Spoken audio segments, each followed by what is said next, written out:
There are no accidents in the architecture of the universe. If this message has found its way to your screen today, it is not a coincidence. It is a confirmation. I want you to take a deep breath and be honest with where you are.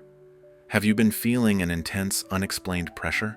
A fog of confusion that clouds your intuition? Or perhaps the most frustrating feeling of all, the sensation that despite all your efforts, nothing is moving.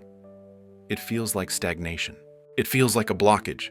But in the language of energy, this heaviness is not a denial. It is a preparation. You are not stuck. You are being drawn back like the string of a bow, creating the tension necessary for the greatest release of your life. You are standing on a threshold.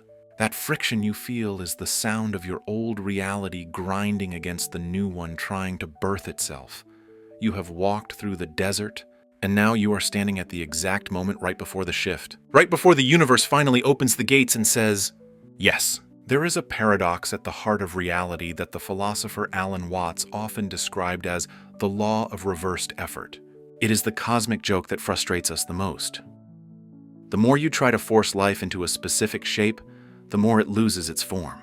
The tighter you grip the outcome, the faster it slips through your fingers. You have been asking for a yes from the universe. You have been demanding it, visualizing it, perhaps even wrestling with it.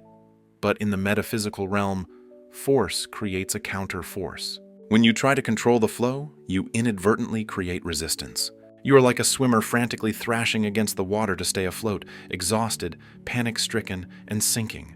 The secret is to realize that the water wants to hold you up, but it can only support you if you stop fighting it. This is what we mean by surrender. Surrender is not giving up. It is not defeat. It is simply the wisdom to stop swimming upstream. It is the active choice to cooperate with the current rather than declare war on the tide. Here is the shift you need to make right now. Watts taught us that our perception dictates our reality. When your mind fights the present moment, when you scream, "This is not how it should be," this moment becomes a prison. The walls close in, but the second you relax, the second you accept this moment exactly as it is without needing to change it, the walls dissolve, the prison vanishes. And that same moment, which felt like a trap, suddenly becomes a doorway. And through that door, that is where the yes enters. But let's talk about how this actually feels. Because when you are in the hallway between the no and the yes, it rarely feels peaceful. In fact, it often feels like chaos. You might be experiencing a deep, rattling restlessness, a sudden impatience with people, with your job, even with your own daily routine. You wake up in the middle of the night with questions you can't answer. Doubts start circling like vultures.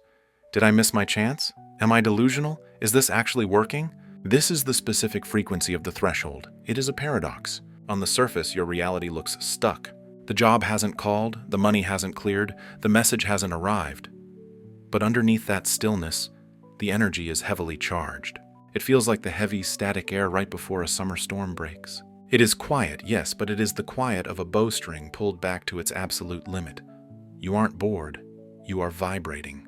And perhaps the most uncomfortable symptom of all, your old life has started to feel tight. Conversations that used to satisfy you now feel empty. Places you used to love now feel draining. It's a sensation of claustrophobia within your own existence. This is because your energetic body has already expanded, but your physical reality hasn't caught up yet. You are literally too big for the life you are currently living. Here is the shift in perspective you need to anchor into your soul right now. Do not mistake this discomfort for failure. We often think that if it hurts, we are doing it wrong. But in nature, growth is a destructive act. A seed must completely undo itself to become a sprout. The pressure you feel isn't a sign that the universe is punishing you. It is a sign that you are shedding. You are not falling apart. You are making room for the yes to land. There is an ancient term for where you are right now. Liminality, the space between, the void. It feels chaotic because you have lost your coordinates. You are no longer the person you were. That version of you has already expired. But you are not yet the person you are becoming. That version hasn't fully landed. You are in the free fall between two identities. This is the moment where many people break. They interpret this silence, this lack of direction, as abandonment. They scream at the sky asking for certainty. But here is the deeper truth. The universe often removes certainty specifically so you stop relying on it. If you always knew exactly what was coming next, you would never need to develop trust.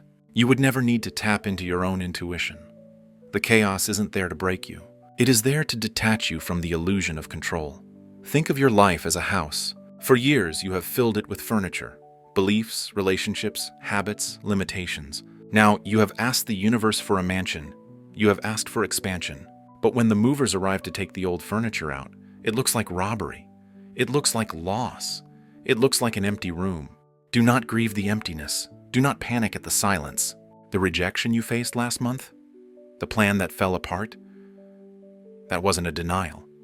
That was the sound of furniture being moved. Sometimes the no you are hearing is just reality clearing the room for a bigger yes.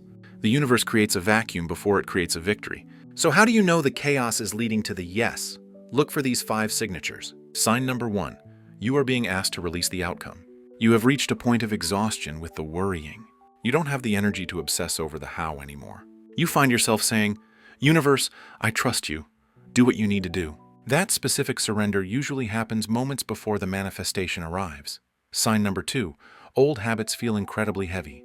Things that used to comfort you, mindless scrolling, gossip, old coping mechanisms, now feel repetitive and draining. It feels like wearing lead boots. This is your vibration rising. You are becoming energetically intolerant to things that lower your frequency. Sign number 3. You are drawn to the quiet. You might feel a sudden urge to withdraw from social noise. You crave solitude. This isn't depression, this is incubation. Your soul is calling you inward to conserve energy for the expansion that is about to occur. Sign number 4. The universe starts winking at you. Synchronicities increase. Repeating numbers. You think of someone, and they call. These are breadcrumbs.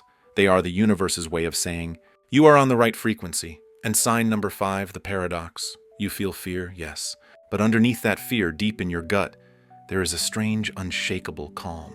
A quiet knowing that says, it's going to be okay. That calm is your intuition. That calm is the yes echoing backward in time, from your future self to your present self. Understanding the shift is powerful, but embodying it is what actually opens the door. Here are 4 micro practices you can do right now to align with the yes. Practice number 1, the open hand breath. Anxiety lives in muscle tension. Close your eyes, clench your fists tight. Now, take a deep inhale, and as you exhale, physically open your hands, palms facing up. Inhale, I release control. Exhale, I allow alignment. Do this until your shoulders drop. You cannot receive a gift if your hands are closed. Practice number 2, one small surrender. Choose one specific outcome you have been forcing. For the next 24 hours, you are forbidden from fixing it. Give the problem some space to breathe. Step out of the way to see what the universe does when you aren't micromanaging the flow. Practice number 3, replace the question.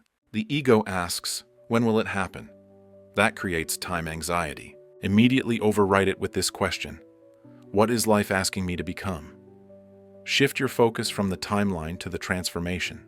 The when is not your business. The who is entirely your business. Practice number 4, move with the next true step. Spirit works like a lantern in the dark. It only illuminates the ground right in front of your feet. Don't worry about the 5-year plan. What is the one small, honest thing you can do right now? Do the small thing with great love. That is how you walk through the door.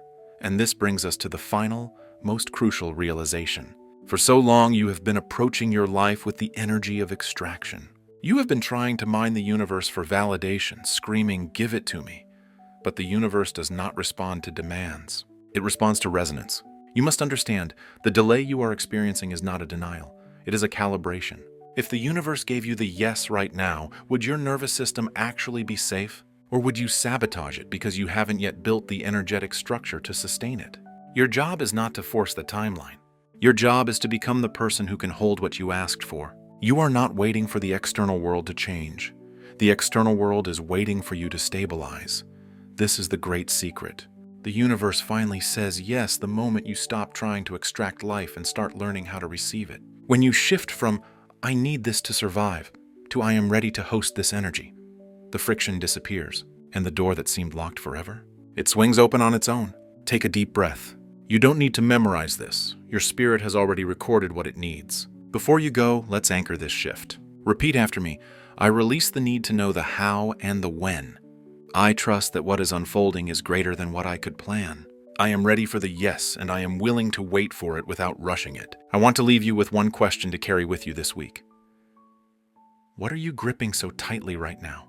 that you are actually meant to bless and release? That thing you are terrified to lose might be the very thing blocking the entrance of the new.